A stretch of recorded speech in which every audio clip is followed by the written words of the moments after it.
Government has maintained efforts for national development through avenues such as recapitalization of Uganda Development Bank and UDC in the current fiscal year.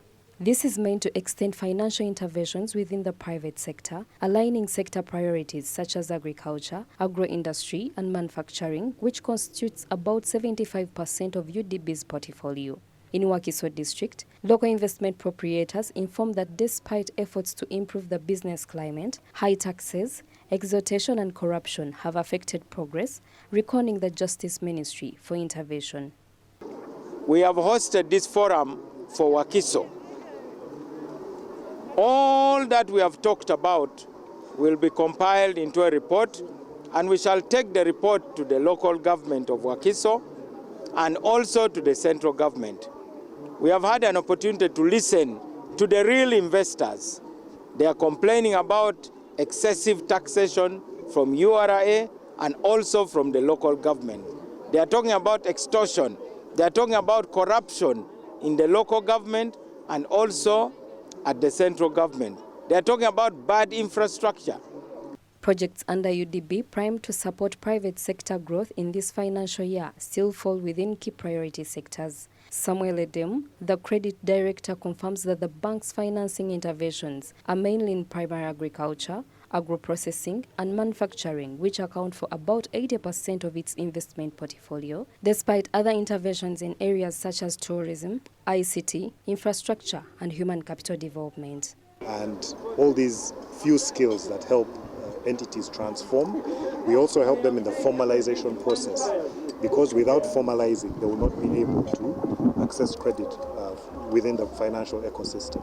So UDB's intervention comes in to start them off on that journey, to start them off with small facilities that they can manage, well structured, addressing concerns around the lack of or limited amounts of security through solutions in asset finance, sort of contract financing and such that can unlock individuals' capacity to access facilities, to provide services, goods, and therefore participate in the formalized financial system.